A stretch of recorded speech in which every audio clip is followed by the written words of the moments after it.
Hard Reuben. Oh my God.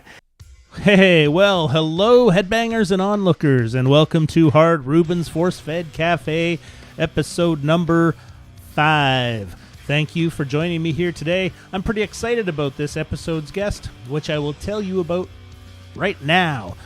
As a child of the 80s, my musical tastes were all over the map. I would listen to everything from Men at Work, Devo, Judas Priest, Duran Duran, and then, of course, the new wave of British heavy metal. For a few years, I was hung up on Def Leppard. Those first 3 albums can hit my ears anytime, anywhere. But then, like so many people my age into heavy music, we started to hear sounds and tunes that pushed our boundaries. Names like Metallica, Slayer, Exodus, Megadeth, they started to make their way into mixtapes that would come in the mail through tape trading. Speed metal, or thrash as it became known, was alive. It was a monster, a fast-moving 10-ton skull-crushing locomotive that crushed everything in their path. A lot of other bands arrived around the same time, evolving the craft, breaking down doors and barriers, and some ultimately perfecting the craft. Our guest today is a powerhouse that fronts one of the best metal bands to come out of the 80s, Dark Angel. Ron Rinehart was kind enough to join me for this episode, and as you'll hear, I feel this band is one of the best. Like a number of my favorite bands from the 80s, commercial domination ultimately eluded Dark Angel, but not before they left a massive mark that still sounds as awesome as it did in its day. These guys are still around, still rocking, and still available to wreck your hearing. Even though I pulled a boner move and forgot to hit record at the beginning of this chat, amateur, it was a great time, and I really appreciate Ron giving me his time for this talk. Here's our chat. I'm going to go drop the needle on Leaves Scars. Horns up, kids. Ron, thanks for joining me here today. I'm really excited that you made some time for me, even with the little snafu I made just a minute ago. Good amateur move on my part, forgetting to hit record. But I just wanted to... He force-fed the Hard Reuben to somebody and forgot to hit record. There you go. So we were talking about the time when you joined Dark Angel and how you were talking about how We Have Arrived was not really your wheelhouse, but then when your friend turned you on to Darkness Descends, that was a whole other ball game for you. As to what Dark Angel was, the direction they were going, and when I heard Darkness, I was really super excited to not only check out the band to see if they were interested in me as a vocalist, but not only that, to see where they were going from that, because at that point, it was around 2 years, or almost 2 years, I should say, since they had a release. So when I went to meet the guys, I didn't really audition. I had kind of an interview, and I sat down. They're like, "Oh, you heard Darkness Descends?" I'm like, "Yeah, love it. What's some of the new stuff?" They played me... can't remember all the songs, but I know I heard Promise and Death of Innocence the first night. I was like, oh, yeah, on board. And then it was just like, hey, it's the guys like me. And I told them, hey, did you want me to sing anything? I think we did a handful of copies. I can't remember what we did off of Darkness. I'd have to ask Gene and his Identic Memory, Jimmy Durkin, they probably remember. And we just kind of rapped the first night. The second night I came back that's when we started playing songs. And I was like, didn't even know if I was auditioning or not, or what's going on. And at the end of the night, they gave me a box of CDs. Hey, here's all the bands we're friends with and we love. Here's every shirt that we have. They're like, Eat, Sleep, Dark Angel, we got gigs. I was like, what? Really? Nice. Like Stone in Frisco. We're going down to San Fran. We're going to play the Stones. Then we're going to play Fender's Ballroom. And then we haven't got it confirmed yet, but we're probably going to do Ultimate Revenge 2 in Philadelphia. I'm like, whoa, I wasn't even in the band for like a day, and we already had like a calendar. I was like... So you had to hit the ground running. It was just, oh yeah, and it was, I always tell people this all the time. They think I'm, kind of fudging on how amazing support system this band has always been. I always say it's the easiest, hardest job I've ever had. It's like, I've been in bands before, but every time it's like, oh man, my throat's tired, I gotta stop. Oh, you don't sing, we don't play. Dark Angel's the opposite.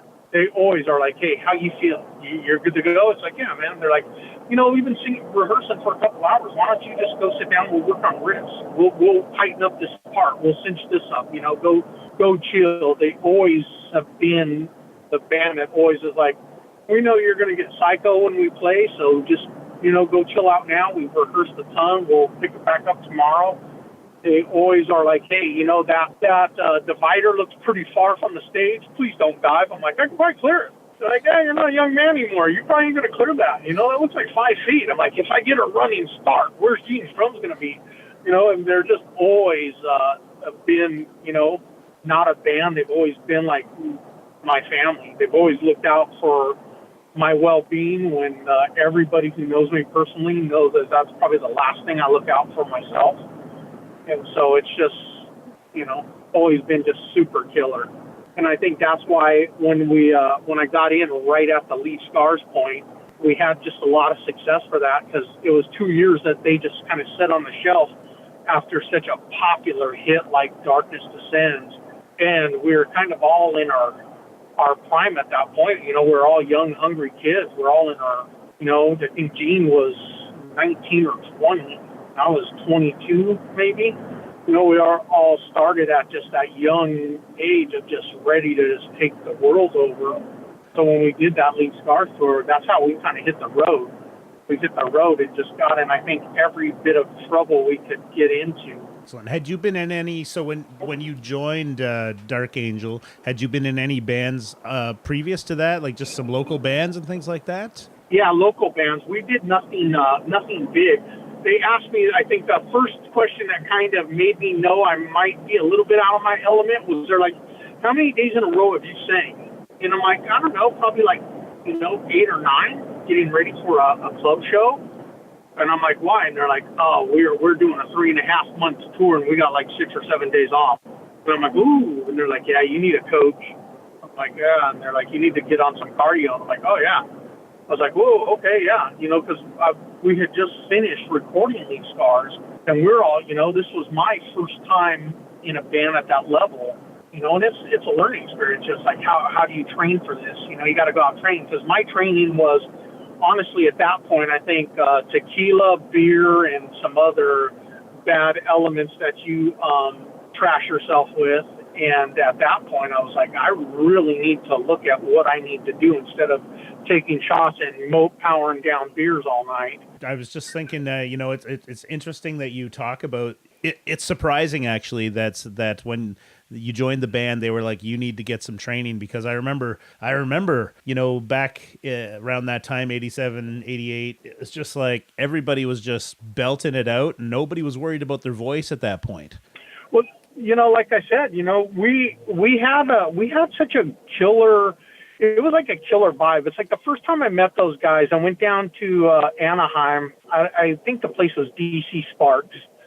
And, it's like the first night we met, we hung out for hours on end, and it was like we just got along instantly.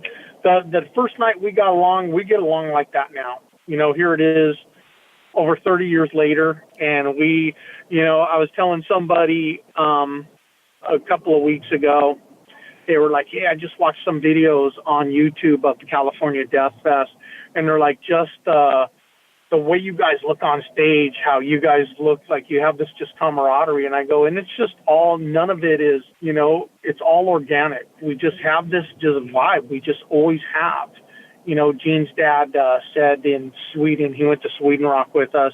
He's like, man, this is a throwback to the Fenders Ballroom days, how you guys laugh and smile and giggle like a bunch of giddy little kids. He goes, you guys just crack me up. And we were just very fortunate to just have that vibe, that just, we got along instantly. And some bands do.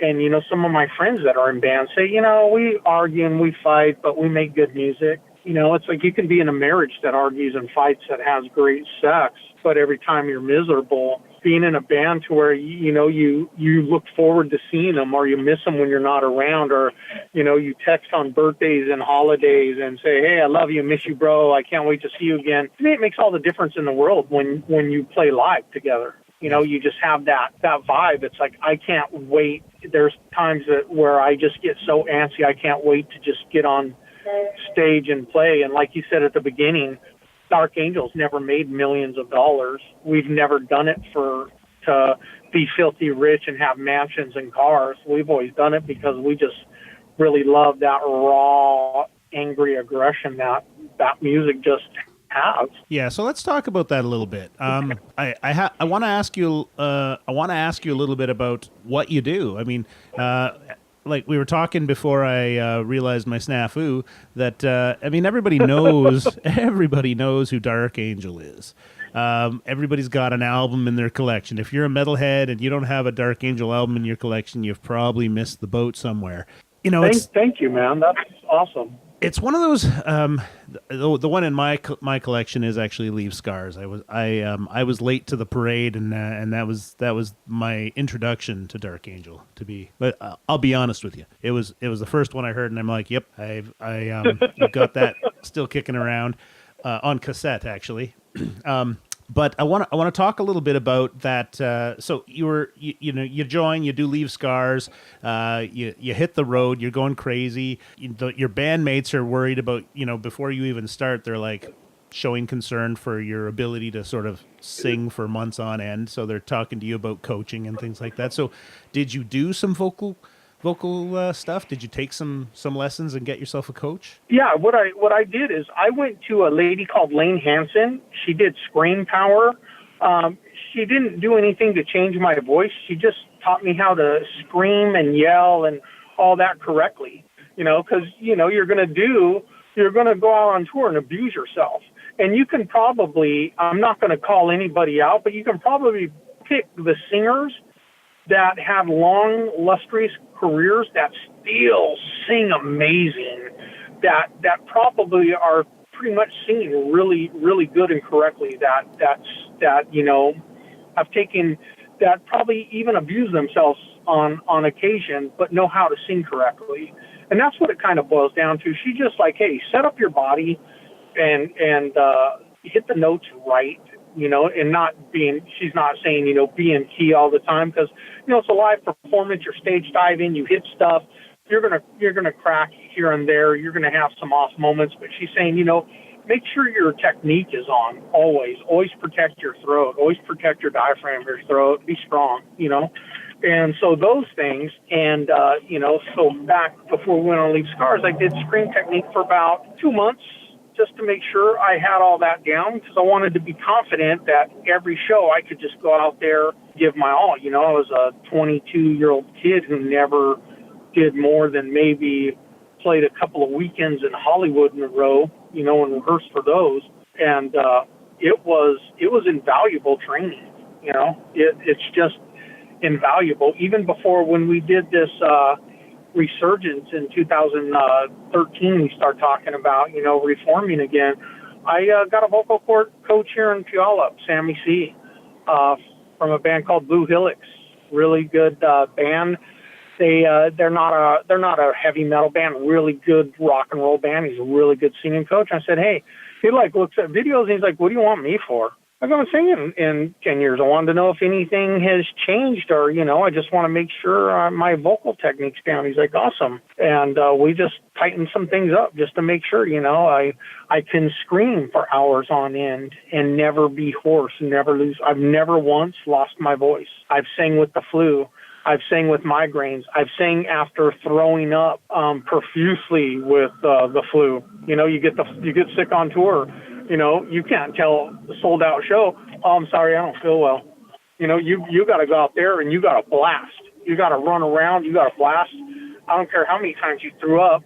I don't care if you piss yourself. You got to hit that. You got to hit those notes. Yeah, vocalists can't fake you can't it. tell all. Yeah, you can't tell those people that paid good money drove. One time we're at a show and we had some guy say, hey man, I drove 7 hours to get here. I flew from another country to get here.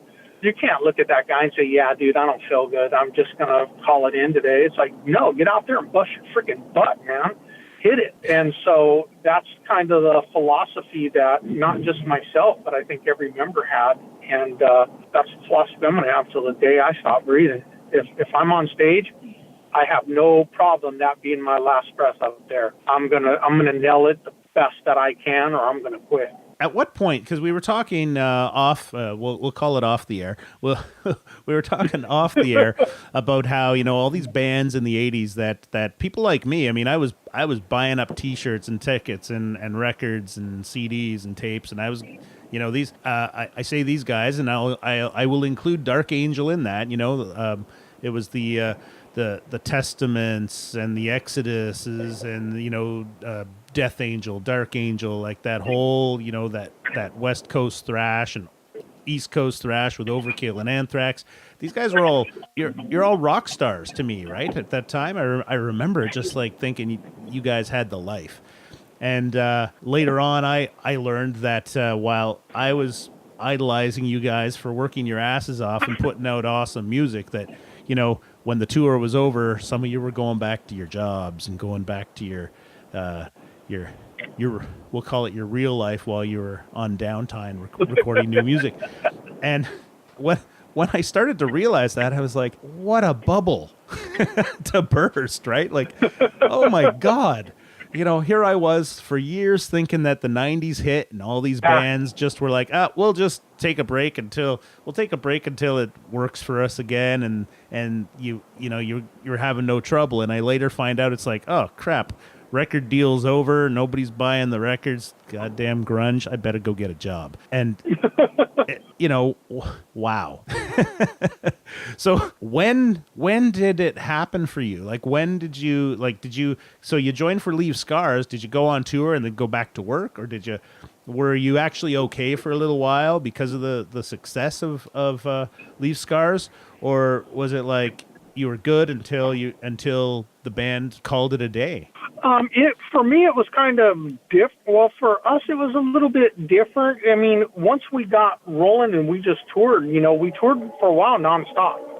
So, I mean, you can tour nonstop, you can do merchandise, you can do stuff like that. But, you know, like you said, you either have to be in this industry, you either have to be busy and just nonstop busy, or you have to have some way to supplement your income. There's no way, you know, like there's a couple, you even look at other people doing double duty. You know, there's several people, you know, and God bless Gene, man. He's out there, you know, he's just a professional musician, but he still does work every time he can. He works with everything, you know, and there's multiple, you'll see bass players that play in 2 or 3 bands, guitar players playing in 2 or 3 bands now. It seems like there's no way to survive unless you're one of the big names in this industry. If you're like one of the, you know, smaller bands, you know, trying to climb up that ladder and be one of those big names, you're either in a rap artist where somebody's giving you money until they take everything that you own because you didn't sell enough, or you're in country, and I don't know what the hell country does, and I don't care, like I don't care what rap does because I don't like either of those styles of music, or you're in a rock and roll or metal band, and you're in the upper echelon to where all you get paid, or you're touring to get paid. You know, you're selling merch, you're getting paid that way. And I think for me, it realized when we were winding kind of down and we were getting in more trouble than anything else, I was thinking, holy crap, man, I got to supplement my income, because every time, for some reason, it seemed like our last couple of tours, all we did was get in trouble. And I mean, our Leave Scars tour was a tough tour to top when it came to getting in trouble, because me and we were trying to design a World Violation tour. I mean, a World Violation T-shirt from all the laws that we broke on tour, and our label was not having it. They're like, you guys cannot flaunt your lack of respect for the law and your lack of respect for what you do to people. Me and Gene were like, what? We don't have a problem with it. What the hell's wrong with you? This shirt will sell. It's like, here's all the violation codes. We looked them up. Here's the flags of the countries that we broke the laws. And they were just like, what's wrong with you guys? I'm like, I don't know. I'm thinking a lot, first off. But you want me to really, like, put into words what I think's wrong with me? It's like, you guys are messed up. You would totally get away with that shirt now. Yeah, you know, and it's like, but they were just thinking that we were just mentally wrong. And me and Gene were sitting there thinking, we don't understand what you're talking about. And Gene's like, okay, we'll scrap that shirt. Can we have a shirt that has a rose on it that looks like a vagina with a nail driven through it? And they were just like, we're hanging up now. And I told Gene, I don't think they like that when we're down here designing stuff. And they're like, no, I don't think they do. And we're just like, we at the time, I just think that every idea we had and everything we thought was funny was like next level, no good to everybody. They're just like, you guys, there's no room anywhere for you anymore. We just don't. And at that point, we're the hiatus, the Dark Angel hiatus, it was coming if we wanted it to or not, it seemed at the time. It seemed nobody wanted to be responsible for what we did, and we thought everything was just a joke. We thought, oh, these bands do this, watch what we do. We didn't even care because we didn't think nothing was illegal. We didn't think nothing was breaking the law. We didn't think nothing was in poor taste. We didn't think I'm afraid to even say some of the stuff on the air that we would say in open public to people, because nowadays stuff like that would get you probably locked up for years. Yeah. But we just thought it was just a joke. We didn't think anything was wrong with it because we just thought, oh, this is just funny to us. Yeah, I know that stuff. I had a friend back in the day. We used to mail each other things with grotesque pictures mailed, glued to the outside of the envelope, and in big letters on the envelope, it would say things like, "This is not a bomb." That that wouldn't make it anywhere. You'd have the police at your house 5 minutes after that arrived at the post office, right? Oh yeah, and you would probably get at the minimum probably 3 years of probation nowadays, but at the maximum you'd probably do a year. Yeah. And we would just, there was a time when we did the Ultimate Revenge 2 video. Our beloved road crew always had, back then the wireless drill of choice was a Makita, and we'd always have Makita drills with us no matter where we went, because windows should not have bolts on them that were bolted shut. And that was just our philosophy, and Dark Angel never had bolted windows no matter where we were. So Steve Good and Sean Mulvey would always unbolt windows, and no matter how high up we were, we would see how long it took stuff to fall. And beers, sheets, tables, mattresses, we did not care. And, in Philadelphia, we were, probably 20 floors up. And so we get a knock at the door, and it's Scott Givens, who was managing us at the time. Well, he was working at our label, Combat, and he was supervising us at the time. And he goes, hey, did any of you geniuses know where all that stuff is falling? We're like, no. He goes, do you know where the lobby's at? We're like, no. And he goes, it's on this side of the hotel.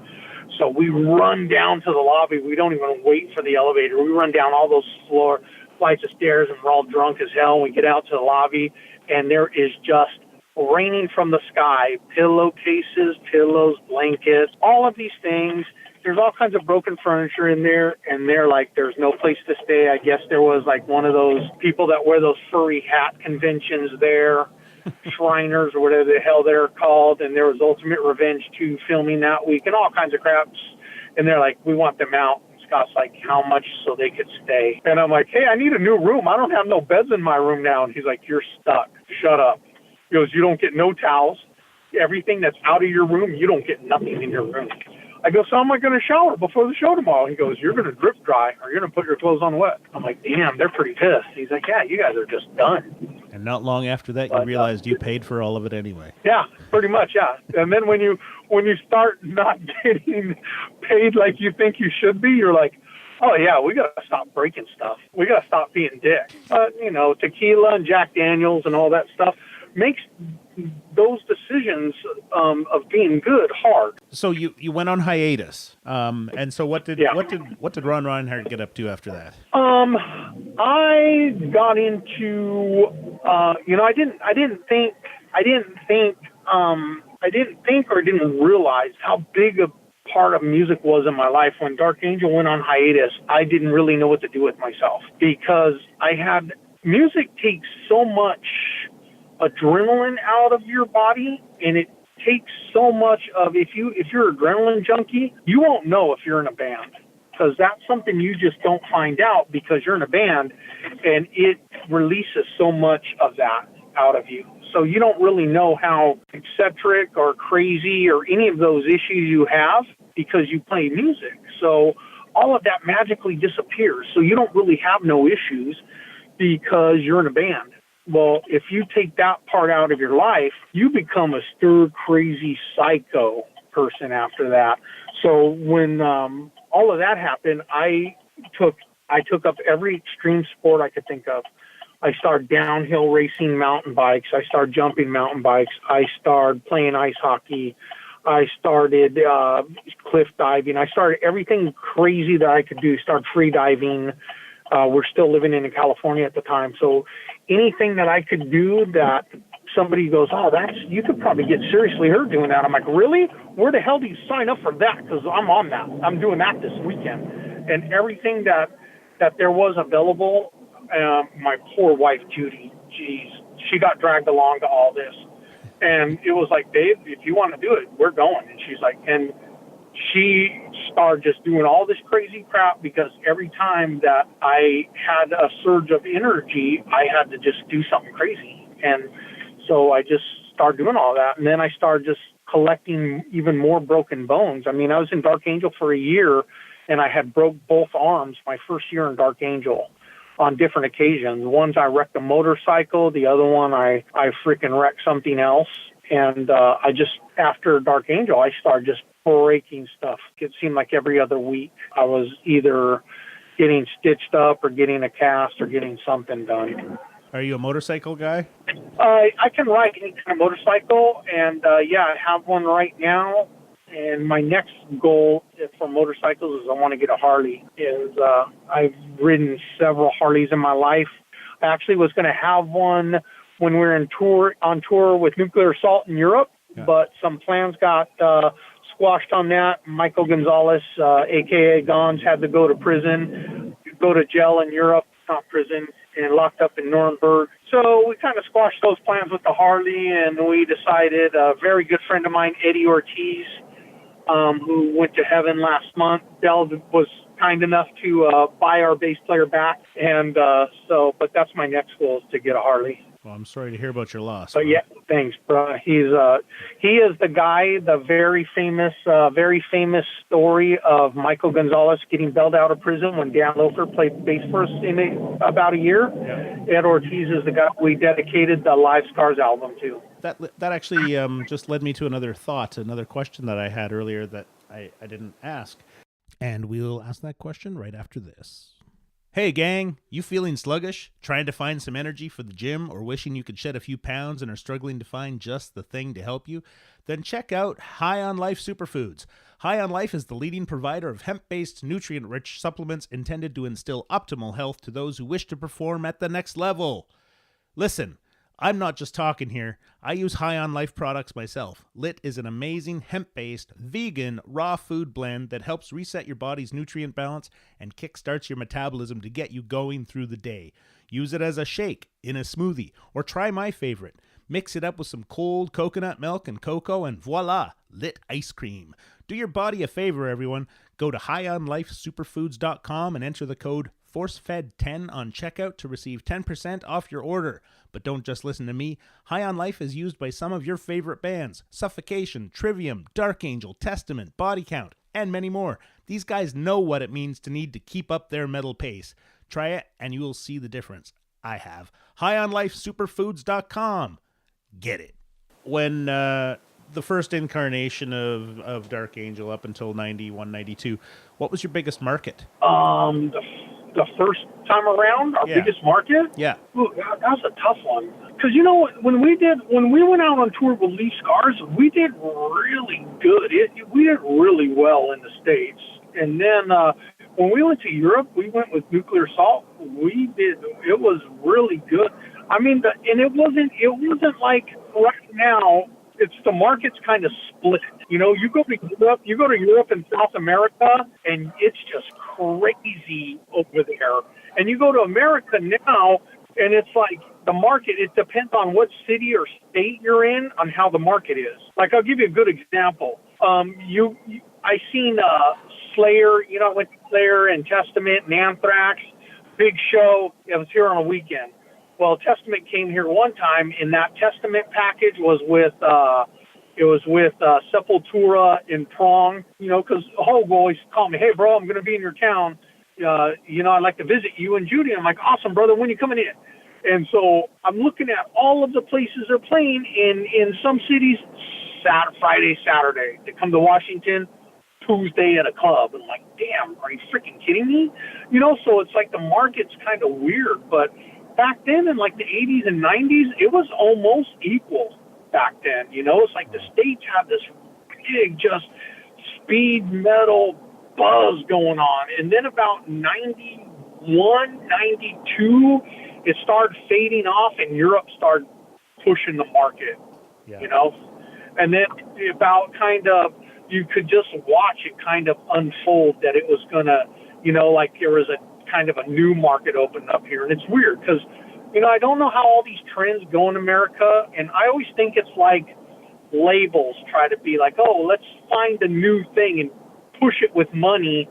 But they got little kids, or they got these jackwagons running the music scene that don't know jack squat about music, because all these fads go in and out.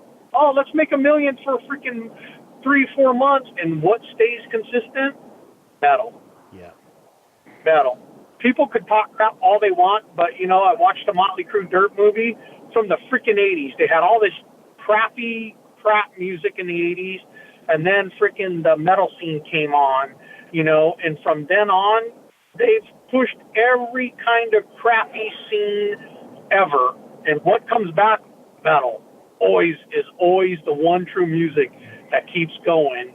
And pick every scene from the 80s that came and went. Every fad, every kind of crappy, manufactured pop, regurgitated garbage.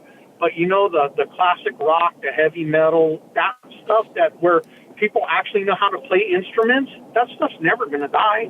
It's good. It's anybody who appreciates artistry and passion and love is always going to go back to what's real. For sure. So how does I want to talk a little bit about what you do. I mean, because you have a job, you have a day job. You're not just sitting around waiting for Dark Angel to have time to get together to make a record, which I believe you're doing. What do you do? What does Ron do with his life? You'll laugh. I'm a clinical pharmacy technician. I think by now the whole world knows what I used to do when I was in Dark Angel. I used to fumble about with, let's say, illegal medications. Let's put it that way.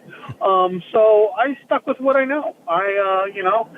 You break a lot of bones. You break like 24 bones in your life, something like that. You start knowing drugs, And I was one of those patients that doctors hated. When they first invented the internet, before the internet, I would look up drugs in books. After the internet, I would look up everything online. I'd go see my doctor with like 9 pages of crap, and he'd be like, "Oh, great." I'd be like, "Hey, you're giving me this internet page says it does this. Why are you giving me this?" And he'd be like, "Oh man, are you going to be a doctor?" I'm like, "No, I play in a freaking band." And they would just start asking me questions, and I'd always grill them. And so I got in an accident one time, and they said, "Hey, we'll give you some money, or we'll send you to school." And this had to be divine intervention. I know some of your listeners may not believe in God. Totally understandable. I'm a Christ follower, and I think this was divine intervention because somebody told me in my head, you should go to school because if you take that money, you'll just blow it and have nothing in about a month. So I would have probably bought guns or tattoos because, I like both of those things. And they're right. In a month, I wouldn't have had nothing. And so I was like, okay, I'll take this money and go to school. And it's like, what to do? And I'm like, well, I study pharmacy because I know a lot about drugs. It's like, how much different can it be? Well, truth be told, it's a big freaking difference. And they wanted me to actually learn stuff, bastards. But it was real interesting. They actually teach you a lot of stuff and you learn, and it gives you a good paying job. Here's a point where I'm going to tell you something that's funny that not many people know. It's kind of regards to work a little bit. When I got into Dark Angel, I probably had maybe a fourth grading reading level at best. I got kicked out of pretty much every high school I went to and was pretty much just a dropout doing construction. Not saying all construction workers are dropouts. I was. And so, you've read Dark Angel lyrics. You own Leave Scars. Holy crap. There's some big freaking words in this band. So Gene and me were talking over lyrics and vocal lines, and, he's like, yeah, Ron Rinehart, everything. Sing everything, how you want to put yourself into this. I told him, I'm having problems with the lyrics. He's like, well, which ones? What do you want to change? I told him, it was real hard for me. I told him, well, dude, I don't really know how to read. He goes, oh, dude, that's it? I go, yeah. And he goes, oh, go in my house, bro. He goes, I'll teach you how to read in a freaking weekend. I'm like, really? He's like, yeah. Man, that so speaks to the family bit, too. Yeah. Yeah, And so, and Gene, I told him, I think, when we played Lords of the Land in Scotland, I told him, hey, dude, I did an interview, and I told him that you taught me how to read. And he looked at me, and he goes, what? He goes, bro, I've never told anybody. I go, I know. And he goes, dude, why? And I go, you know what? Own it. Name it and claim it.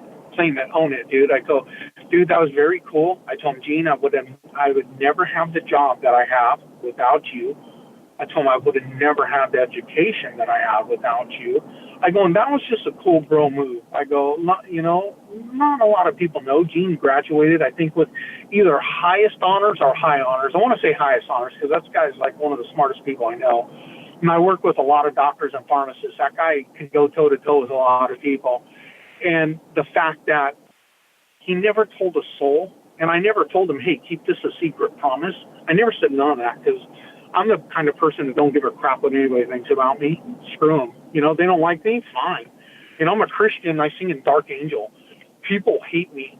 And it's a lot of them aren't secular people. A lot of Christians. I've had a lot of Christians. Nobody at my church. My church loves me. But I've had a lot of people be like, oh, dude, you can't be a Christian singing Dark Angel. I'm like, hey, didn't know you were God. But, hey, if you were claiming to be that, can you take away? I'm having some pain in my shoulder. Can you get rid of that? Oh, no, then shut up. Get behind me. And so it was just a little cool side note that a lot of people really don't know that a lot of my cool successes with some of my really cool paying jobs is I would have never known how to read if I would have never gone in Dark Angel. Yeah, and that's a pretty incredible story. Just speaking to what you were saying earlier about the minute you joined Dark Angel, you guys were like a family, and that sure that shows that Gene has an incredible amount of class and intelligence, but it also just speaks to that family bond that you guys have. Oh yeah, and it's I always tell I put online one time there was a picture of Gene, and I put online one time this guy loves hugs. And it was funny. It got about 5. Just that comment had so many likes on it. I was just like, it's funny. And my wife, she's like, why'd you put that? I'm like, oh, because everybody, thinks Gene's this big, menacing, mean guy, but he's like one of the kindest guys I know. And it's about time that he's finally getting the recognition over the last 10 years that I thought he deserved back then. People are finally calling Eric and Jim riff master guitar players. Because I used to trip out. I used to watch those guys. I still watch them rehearse all the time. Live I do this thing to where I close my eyes at certain parts.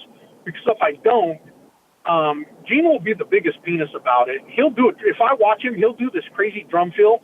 And then he'll smile because he knows I'll watch him. And then if I watch him too much, I'll mess up. Because I'm like, damn, how'd he do that? And Jim and Eric, there's certain parts where we play. I've seen these guys do it probably like 10,000 times in my life. And I'm just like, whoa, I still get enamored because they will be doing this fingering part where it's like the hardest part of the song, and they're looking at the crowd. They're not even looking at their guitar. So I'm just like, I can't play Smoke on the Water looking at a guitar I'm looking at a guitar and I'll be like, dun, dun, dun. Eric's like, dude, really? That song again? I'm like, shut up, dude. It's like, you're messing me up. Shut up. It's like, jerk. And it's like, and those guys are just all over the place, just slamming riffs like it's nothing. And it's like, dude, no way you're kidding. Yeah, It's just, I still get blown away by watching it. That's pretty incredible, and I would agree. Those guys are totally riff meisters. That's like and that's why, I mean, sure, you guys might not have reached the level of commercial success as a lot of your contemporaries, but that is why everybody owns a Dark Angel album. So yeah, I believe you're right there. It's like every time it's still, I will watch videos of our band live. And I'll point out to my wife, hey, watch what Jimmy does here. Watch Jimmy. Right here. Look, not even looking. Look at Eric. Windmills during Thomas Agony. How in the hell is he doing that? I still trip to this day on some of the stuff that those guys just do live. Wow. So when did you? So you're a pharmaceutical technician. And Yep. What year was that you went to school for that? It was about 15, 16 years ago. Okay. So you've had a pretty solid career as a technician since then. Oh yeah. So what's next? I know you guys are planning to do some writing and recording at some point. Oh yeah. Obviously, everybody's busy. You're not all living in the same spot. Are there? What do you think? What do you think's happening? Well, the one thing cool is and I always tell people this. The one thing cool is no matter where we are, we have always been in contact with one another, no matter what. Even when we're on hiatus. I was telling somebody, somebody had brought up, Mr. Doty. Don't want to talk about that guy. But when people tried to start rumors about Dark Angel, because they thought that, it's been years. Those guys haven't seen each other. They haven't talked to each other. People could say whatever they want. Dark Angel will never know about it. It's like, wow, these people act like none of us converse. They act like none of us are friends. It's like we are always in communication with each other. We always have best interests. If Jimmy writes a riff, even if I don't care if it's 10 seconds or it's 2 minutes, and he thinks it's something worthwhile, I will get a file on my phone, and he'll be like, bro, and I'll be like, oh, dude, chills, like this, and Eric will send pictures of his studio. Dude, look what's back up and running. There's always a constant communication with us. And, it's like, are things going as fast as we want or as fast as, I want? It's like life sometimes just doesn't. Do we all get into a room and, like when we rehearse for a show and be like, man, we wish that somebody could just drop a black credit card and be like, I want Dark Angel in the room for a month. Yeah, of course we do. Do I believe wholeheartedly that if we were in the room for a month, we could not only write and record an album? Hell yeah, I believe that wholeheartedly. If I had the money, I'd just do it myself. I would just say, hey, look, all of us, I'm putting up the cash myself. I got one friend, my brother Paul, love the guy, Mr. Jackson. He's always like, bro, if I win the lottery, you guys are going to the studio. I'm like, oh yeah, I know for 100% fact.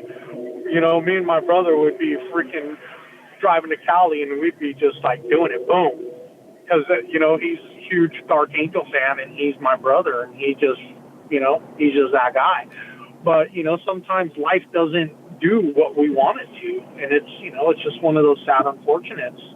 But the minute it happens, it's gonna be amazing. I still sing. If we're playing or not, I'm always singing. I was talking to, dude, I'm not going to tell you what song I sing because it's a surprise. If things happen the way that I wanted to, it would be a surprise for the world. But Oh, dude, I was busting this out. And I told him, dude, it's getting thick. I want to call you next week and put you on FaceTime and see what you think. He's like, dude, no way. Because I'm always looking for a way to improve. I'm always looking for a way. I'll watch a video. We'll play a show. I don't care if everybody says it's amazing. I'll watch that video 2 days after a show, and I will find about 30 or 40 holes in my game and be like, okay, I need this. And I don't care. Every show that we've played since we've came back in the game, I will look at every show, and I'll find at least 15, 20, 30 things wrong with it that I've done wrong. And look at like, okay, this is how I got to train for the next one. This is the aspects that I got to work on. This is what I want to see from my next time. And being in my 50s, I always, cardio, weight training, eating healthy, you just got to, I'm always being ready. Excellent. How much time do you spend at the gym? Right now, I'm just doing one time a day, probably about 4 days a week. After I do, because right now I don't want to bulk up. I'm trying to cut. So since the California Death Fest, I've lost about 18 pounds. I want to get down to about 200. Then once I get to 200, I'm going to start bulking up, and I'll start doing 2 a days. And then I'll start doing two, working out twice a day, 5 days a week. And then Saturday I'll do core work. Sunday I never work out. I just relax, chill. If anything I do on Sundays, it's shoot guns and, maybe take my mountain bike out. Nice. Gotta have one day to stay focused and clear your head. Yeah, absolutely. Well, listen, Ron, I really appreciate that you took some time to chat with me, and I can't thank you enough. I think this has been a great chat. You can add me to the list of people that if I win the lottery, you'll be in the studio. Awesome. Nice. And I really thank you for your time. Hey, anytime, man. This has been my pleasure. If you're ever, like I tell everybody, if you're ever in Washington, look me up, man. We'll go shoot guns. I'll be in Washington.